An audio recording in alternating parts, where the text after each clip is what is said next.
Hello hi welcome नमस्ते, मेरा नाम ऋतिक और आज हम फिर से बात करने वाले हैं एक और इंटरेस्टिंग कंसेप्ट के ऊपर। तो ये वीडियो उन बच्चों के लिए मोस्ट इंपोर्टेंट होने वाली है जिनके पास है बेसिक या फिर इंट्रोडक्टरी इकोनोमेट्रिक्स। तो जिनके पास भी सेमेस्टर 4 में ये वाला सब्जेक्ट है उनके लिए वीडियो काफी इंपोर्टेंट होने वाली है। और इस कंप्लीट सीरीज के नोट्स बन चुके हैं। जिन बच्चों को नोट्स परचेज करने हैं इस नंबर पे जाइए 9667836336 यहाँ जाके नोट्स ले सकता है। और अब आते हैं आज के कंसेप्ट के ऊपर। तो जो हमारा सा कंसेप्ट है वो लेसन नंबर 14 की डमी वेरिएबल्स का इंट्रोडक्शन। तो जो लेसन नंबर 4 है इसके ऊपर कम से कम 5 या 6 वीडियोस बनेंगी, जिस हर एक वीडियो का बेसिक क्या होगा, डमी वेरिएबल्स, उसके टेस्ट और उसके टाइप्स, ये मोटा मोटा पढ़ने वाले हैं इस कंप्लीट लेसन के अंदर। ठीक है, तो शुरू करते हैं आज की वीडियो जहां पे हम करेंगे लेसन नंबर 4 यानी कि उसका इंट्रोडक्शन डमी वेरिएबल्स का। तो पहले मतलब समझते हैं कि डमी वेरिएबल्स का मतलब क्या होता है।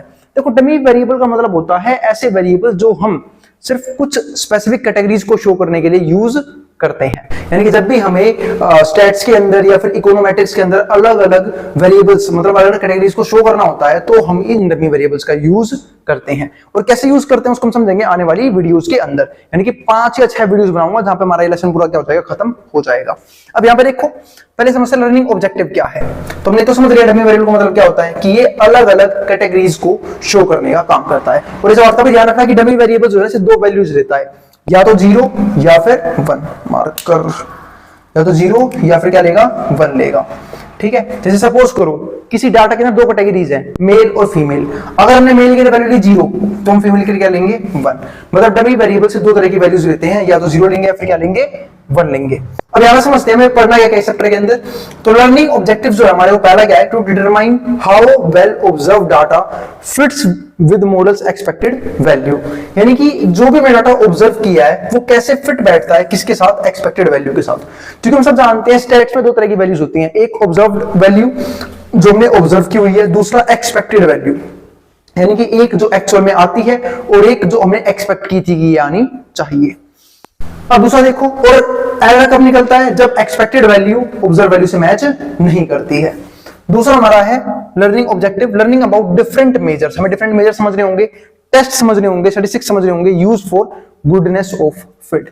ठीक है, जिसको हम किसके लिए यूज करते हैं, गुडनेस ऑफ फिट के लिए यूज करते हैं। जो हमारा तीसरा यूजफुलनेस है, usefulness of R square and adjusted R square. इस बात का मतलब ये है कि आर स्क्वायर क्या होता है और एडजस्टेड आर स्क्वायर का मतलब क्या होता है। ये हमने समझा था प्रीवियस वीडियो के अंदर, जब हम लेसन नंबर 3 की एंडिंग कर रहे थे, वहां पे मैंने दोनों समझाया था कि आर स्क्वायर मेथड भी एक होता है और एडजस्टेड आर स्क्वायर भी होता है। लेकिन अब हम समझेंगे इसको यूज कैसे करते हैं। और आपको ये बताया था कि जो एडजस्टेड आर स्क्वायर है वो आर स्क्वायर का एडवांस वर्जन होता है। जो हमारा फोर्थ है वो है learn about standard error of model. यानी कि जो भी हमने मॉडल बनाया है इकोनोमेट्रिक्स के लिए, स्टैट्स के लिए, या फिर किसी भी सोशल प्रॉब्लम को या फिर इकोनॉमिक प्रॉब्लम को टैकल करने के लिए, तो उस मॉडल में स्टैंडर्ड एरर क्या हो सकते हैं वो चेक करना with respect to goodness of fit. यानी कि गुडनेस ऑफ फिट के हिसाब से क्या क्या गलतियां हो सकती हैं ये देखना। फिर आता हमारा फिफ्थ लर्निंग ऑब्जेक्ट जो हमारा है कंसेप्चुअल अंडरस्टैंडिंग, यानी कंसेप्ट को समझना, कंपैरिजन करना डिफरेंट मेथड्स को तुमने सीखे हैं।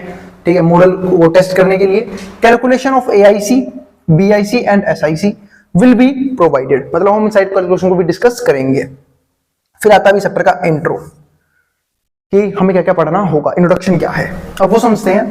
तो देखो, जो डमी वेरिएबल्स है ना उसका एक प्यारा सा नाम और होता है, इसको क्या बोलते हैं, इंडिकेटर वेरिएबल्स। इनकी जो करता है क्या है, इंडिकेट। क्या इंडिकेट, कैटेगरीज को इंडिकेट।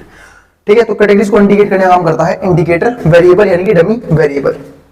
जो कौन कौन से हैं, जैसे कि देखो यहाँ पे क्या लिखा हुआ है, categorical variable used in statistical modelling and regression analysis to represent categorical data. यानी कि जो भी कैटेगरियल वेरिएबल होता है ना, यानी कि जो हमारा डमी वेरिएबल है उसको हम यूज करते हैं एज अ कैटेगरी वेरिएबल, ताकि वो अलग अलग कैटेगरी को जो यूज क्या हुई है स्टैट्स में यूज हुई है किस चीज के लिए, मॉडल बनाने के लिए, रिग्रेशन निकालने के लिए।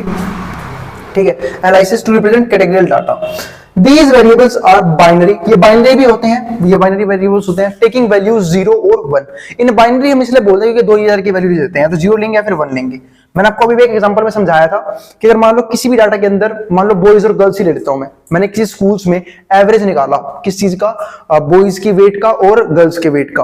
तो जो बॉयज है अगर मैं इसको 0 से दिखाता हूं एज अ डमी वेरिएबल, तो जो गर्ल्स को है वो मैं किससे दिखाऊंगा, 1 से दिखाऊंगा। क्योंकि यहाँ पे 2 ही वैल्यूज होती हैं किनके पास, डमी वेरिएबल्स के पास, या तो 0 या फिर 1। and are often employed to capture qualitative information। और ये कैप्चर करता है क्वालिटेटिव इंफॉर्मेशन भी। देखो, हम सब जानते हैं स्टैट्स में 2 तरह का इंफॉर्मेशन होते हैं, एक होता है क्वांटिटेटिव, एक होता है क्वालिटेटिव। क्वांटिटेटिव इन्फॉर्मेशन वो इन्फॉर्मेशन होती है जो हम क्वांटिटी बेस पे निकालते हैं। जैसे मैंने आपको एग्जांपल दिया वेट का, तो वेट एक क्वांटिटी है, लेकिन क्वालिटी क्या होती है, जैसे ऑनेस्टी, ब्रेवरी, ये सब क्वालिटी है। यानी कि हम जो है ना सिर्फ डमी वेरिएबल्स को यूज नहीं करते क्वांटिटी वेरिएबल्स के लिए, इसे यूज करते हैं क्वालिटेटिव इंफॉर्मेशन के लिए भी, जैसे ग्रुप मेंबरशिप और प्रेजेंस ऑफ स्पेसिफिक एट्रीब्यूट्स। ठीक है, तो ध्यान रखना दोनों तरह की इंफॉर्मेशन निकाल सकते हैं, चाहे वो क्वालिटेटिव हो चाहे वो क्वांटिटेटिव हो। फिर आता है हमारा नेक्स्ट पॉइंट जो हम किस लिए यूज करते हैं, इसे basic idea is used to dummy variables to represent different categories. हम इसको डिफरेंट कैटेगरीज के लिए भी यूज करते हैं। And the variables become part of regression equation, और किसका पार्ट बनती है, रिग्रेशन इक्वेशन का पार्ट बनती है एज एडिशनल एक्सप्लेनेटरी वेरिएबल। क्यों, क्योंकि ये एक्सप्लेन करती है। इसको हम एक तरह से और भी बोल सकते हैं एडिशनल एक्सप्लेनेटरी वेरिएबल्स, यानी कि जो कुछ एक्स्ट्रा ऐड करे, कुछ एक्स्ट्रा एक्सप्लेन करे। तो इसे ध्यान रखना, ये कुछ बार बार नाम यूज हो रहे हैं, जैसे कि डमी वेरिएबल, इसको हम इंडिकेटर वेरिएबल भी कहते हैं, इसी को हम कैटेगरियल वेरिएबल भी कहते हैं, और इसी को अब हम नया नाम आया है एक्सप्लेनेटरी वेरिएबल्स भी कह देते हैं कई बार। When there are more than 2 categories multiple dummy variables are created. जैसे आप लोगों को याद होगा जब हम इकोनोमेट्रिक्स पढ़ रहे थे, हमने दो तरह की इक्वेशन देखी, सिंपल लीनियर रिग्रेशन इक्वेशन और multiple linear regression equation. Same concept यहाँ पे भी होता है। हम बोलते हैं यहाँ पे मल्टीपल डमी वेरिएबल्स, अगर 2 से फालतू डमी वेरिएबल्स क्रिएट किए गए हैं तो, यानी कि किसी भी ऑब्जर्वेशन में अगर 2 से फालतू कैटेगरीज बन रही है तो हम क्या यूज करेंगे, मल्टीपल डमी वेरिएबल्स। ठीक है, क्रिएट किए जाते हैं यहाँ पे। और अगर 2 ही है तो फिर क्या यूज करूंगा, बाइनरी डमी वेरिएबल्स। ठीक है, तो multiple dummy variables are created with 1 less than the total number of categories. जो क्या होता है, 1 less than total number of categories to avoid multicollinearity. अब आगे समझते हैं 1 less than total number of categories. अब एक बात ध्यान रखना, ये जो बात है काफी इंपॉर्टेंट है। इसने क्या बोला, 1 लेस देन, एक कम, किससे एक कम, टोटल नंबर ऑफ कैटेगरी से। तो इस बात का भी ध्यान रखना, जितनी कैटेगरीज होती है ना, हम उसमें से सिर्फ एक को हटा के तब डमी वेरिएबल क्रिएट करते हैं। सपोज करो, मैं एग्जांपल देता हूं यहाँ पे सिंपल सा, कि अगर कहीं पे n कैटेगरीज बन रही हैं, किसी भी डाटा को दिखाने के लिए अगर n कैटेगरीज क्रिएट करनी पड़ रही है, तो डमी वेरिएबल्स के जो नंबर होंगे वो ध्यान रखना, डमी वेरिएबल्स वहां पे क्रिएट होंगे n-1। यानी कि अगर मान लो 5 वो है कैटेगरीज है, तो हम सिर्फ 4 ही डमी वेरिएबल्स बनाएंगे। तो उसमें एक का क्या होगा, एक को हम ऐसे देखेंगे रेफरेंस वेरिएबल, यानी कि एक को हम ऐसे रेफरेंस माने डाटा का। ठीक है, तो डमी वेरिएबल हमेशा ध्यान रखना, टोटल नंबर ऑफ कैटेगरीज हमेशा एक कम क्रिएट किया जाता है। तो ये बात यहाँ पर लिखी हुई थी ताकि हम क्या है वो अवॉइड कर सके मल्टीकोलिनियरिटी, यानी कि कोई भी वो चीज है एक लाइन के ऊपर ना आ जाए। अब इसके बाद एक समझते हैं जिसको हम बोलते हैं पैनल डाटा। बात ये पैनल डाटा क्या होता है वो समझते हैं। Panel data regression model are design to analyse, इसको हम डिजाइन करते हैं रिग्रेशन मॉडल को क्या एनालाइज करने के लिए, डाटा सेट एनालाइज देखने के लिए, taking into account both the cross sectional and time series dimensions, ताकि हम 2 तरह के डायमेंशन निकाल सके, चाहे वो क्रॉस सेक्शनल डायमेंशन हो चाहे वो टाइम सीरीज डायमेंशंस हो, दोनों चीजें। अब एडवांटेज क्या है वो समझते हैं इन पॉइंट्स के। Ability to control for individual heterogeneity, एक तो पहली बात जो ये ना कंट्रोल करता है किसी चीज को, इंडिविजुअल हेटेरोजेनिटी को। मतलब क्या, हम सब जानते हैं हर एक कैटेगरी से डाटा अपने आप में क्या होता है, अलग अलग होता है। हेटेरोजेनियस का मतलब ये होता है डिफरेंट होता है, उसको कंट्रोल करने में हमारी ये क्या करता है, हेल्प करता है। ठीक है, कैप्चर टाइम ट्रेंड्स को कैप्चर करता है एंड हैंडल एंडोजेनिटी इश्यूज। अब टाइम, जैसे हमने ऊपर एक बात पढ़ी थी वो क्या था, टाइम सीरीज डायमेंशन। पहले इसको समझते हैं इस चीज के लिए। देखो डाटा में ना डाटा था time series data. Time series data का मतलब क्या है कि जब भी हम किसी डाटा को टाइम के हिसाब से शो करते हैं उसको क्या बोलते हैं, time series data. For example, यानी यहाँ पे 2 ही चीज हो, टाइम्स और कुछ नंबर जो मैं दिखाने हो। फॉर एग्जांपल, मान लो मुझे किसी कोई इंडेक्स दिखाना है, सपोज करो मुझे कोई प्राइस दिखाना है रिलायंस इंडस्ट्रीज के शेयर प्राइस। तो मान लो ग्राफ ऐसे उठ रहा है, वो यूं उठ रहा है, फिर नीचे आया, फिर ऊपर उठना शुरू हो गया, फिर नीचे आया। तो ये जो है ये टाइम सीरीज डाटा, चूंकि नीचे टाइम चल रहा होगा कि भाई इस टाइम पे शेयर लॉन्च किया गया था और ये उसके अलग टाइम पे क्या है, मार्केट प्राइस लेवल है। आई बात समझ में, तो यहाँ पे टाइम आता है, यहाँ पे क्या आता है, शेयर प्राइस। तो इसको हम क्या बोलते हैं, टाइम सीरीज डाटा। तो इन सबको हैंडल करने में काम आता है। दूसरा, these models are widely use, इसको यूज कहां करते हैं वो समझते हैं। एक तो इकोनॉमिक्स में यूज होगा, क्योंकि इकोनोमेट्रिक्स तो भाई 3 सब्जेक्ट का कॉम्बिनेशन है, स्टैट्स, इको और मैथ्स का। ठीक है, तो इकोनॉमिक्स फाइनेंस में भी यूज करते हैं। ठीक है, जहाँ पे पैसों से रिलेटेड पैसों को ट्रांजेक्शन होते हैं। ये भी क्या था, फाइनेंशियल वर्ल्ड का क्वेश्चन था ये। ठीक है, यानी कि जो मैंने टाइम से डाटा बनाया है ये एक फाइनेंशियल वर्ल्ड का डाटा है, क्योंकि ये क्या दिखा रहा है, रिलायंस इंडस्ट्रीज के शेयर के प्राइस को। ठीक है, सोशियोलॉजी में भी इसे यूज करते हैं एंड अदर फील्ड्स, और भी जो बहुत सारी फील्ड्स हैं वहां पे हम इसे यूज कर सकते हैं। And analyse data with for both temporal and cross sectional dimensions, और हम इस डाटा को एनालाइज भी कर सकते हैं किस चीज के लिए, temporal and cross sectional dimensions के लिए, यानी कि क्रॉस सेक्शन करने के लिए, या फिर आप ये समझते हो कंपैरिजन करने के लिए भी यूज कर सकते हैं।